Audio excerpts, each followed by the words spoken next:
निजीकरण का दौर, ये दौर बड़ा घनघोर। और कौन है चौकीदार यहाँ, कौन बना है चोर, ओ भैया कौन बना है चोर। और सरकारी बैंकों में 500 और जीरो बैलेंस पर भी खाता खुलता है। क्या प्राइवेट बैंक सब हो जाएंगे तो वो खाता खोलेंगे गरीब का कैसे कल्याण होगा? जो प्राइवेट सेक्टर का लोन है, क्या निजी बैंक करती है? क्या एजुकेशन लोन देती है? क्या केसीसी देती है? क्या वो ट्रैक्टर लोन देती है? और ये देशभक्ति और देश विरोधी की बात करते हैं। उनसे ज़्यादा देशभक्त हमारे पास हैं जो जी जान लगा देते हैं, दिन रात मेहनत कर रहे हैं। और जो भी अंजाम होगा उसके लिए हम तैयार हैं, क्योंकि ये लड़ाई न केवल हमारे सर्वाइवल के लिए बल्कि इस देश के भविष्य की लड़ाई है।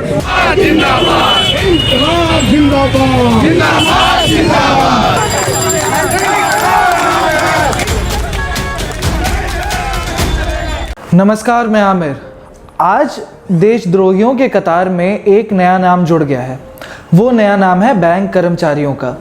लेकिन सवाल यह है कि बैंक कर्मचारियों ने आखिर ऐसा क्या किया कि आज वो भी देशद्रोही हो गए हैं। ये वही बैंक कर्मचारी हैं कि जब हमारे प्रधानमंत्री रात के अचानक 8 बजे दूरदर्शन पे आकर कहते हैं कि 500 और 1000 के नोट बंद हो गए, यानी अब वो लीगल एंटिटी नहीं रहे, तब वही बैंक कर्मी रात भर जग के सुबह बैंक खोल के 2000 के और 500 के नए नोट देते थे। वही बैंक कर्मचारी जो दूर दराज गाँव में जाकर ग्रामीण बैंकों को खोलते हैं, उसको चलाते हैं, जिसकी वजह से प्रधानमंत्री की जन धन योजना भी चल रही है।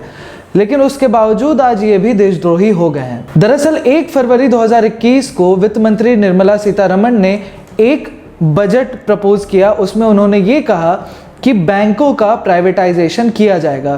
पिछले 4 सालों में 14 बैंकों का या तो विलय हो गया है या तो उसको प्राइवेटाइज कर दिया गया है।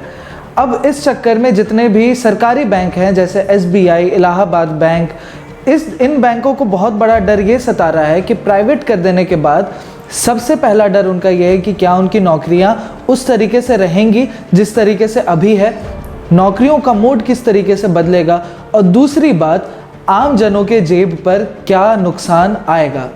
सरकार की माने तो सरकार का ये कहना है कि प्राइवेट बैंक हर मोर्चे पर सरकारी बैंकों को पीछे छोड़ते जा रहे हैं। प्राइवेट बैंकों का इंफ्रास्ट्रक्चर अच्छा है। खुद वित्त मंत्री निर्मला सीतारमण ने बजट के बाद CNBC आवाज़ को दिए गए एक इंटरव्यू में कहा था कि जो निजी खरीदार होंगे वो बैंकों को और बेहतर तरीके से चला पाएंगे। सरकार का ये बयान, वित्त मंत्री का ये बयान सरकार की कार्यक्षमता पर भी सवाल उठाता है।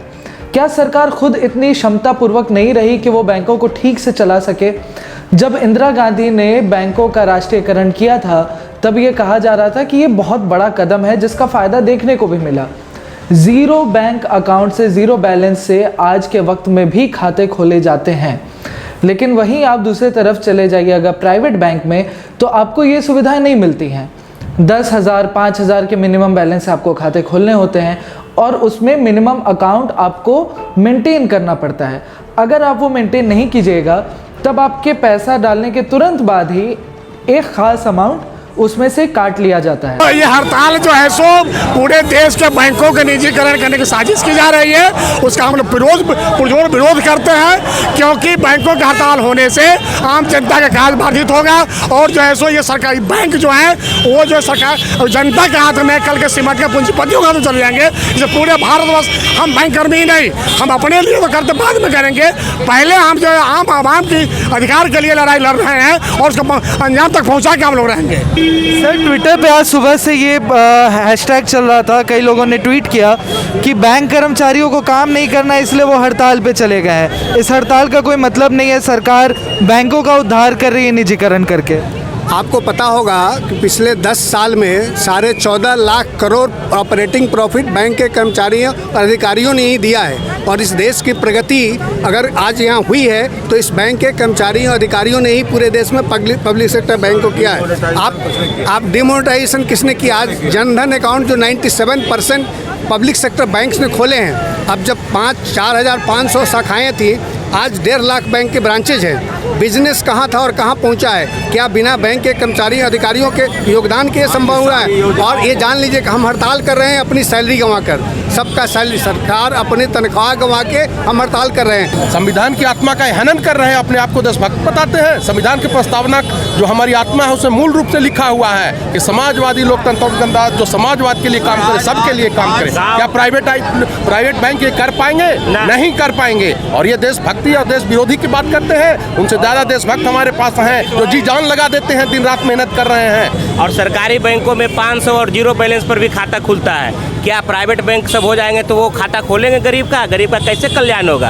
आज 80% लोग 1000 2000 खाते में अपने रखते हैं। न्यूनतम बैलेंस प्राइवेट बैंक बहुत ज़्यादा काटती है, 238 438 बहुत तरह के चार्जेस काटती है। क्या प्राइवेट बैंक खुल जाएंगे तो देश का तरक्की हो जाएगा? क्या आगे अगर ये सरकार नहीं मानी तो हम लंबी लड़ाई के लिए भी अपने आप को तैयार रखे हुए हैं, और जो भी अंजाम होगा उसके लिए हम तैयार हैं, क्योंकि ये लड़ाई न केवल हमारे सर्वाइवल के लिए बल्कि इस देश के भविष्य की लड़ाई है। इसलिए इस पूरे देश के बैंक कर्मचारी अधिकारी एकजुट हैं, चाहे अंजाम जो हो उसकी चिंता किए बिना हम संघर्ष करेंगे। आत्मनिर्भर भारत की देखें ये तस्वीर, और निजीकरण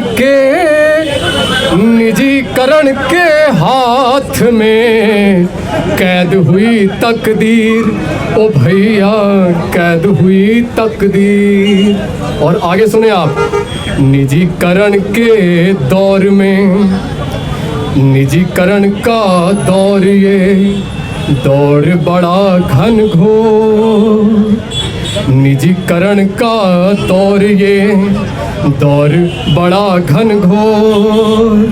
और कौन है चौकीदार यहाँ, कौन बना है चोर, ओ भैया कौन बना है चोर।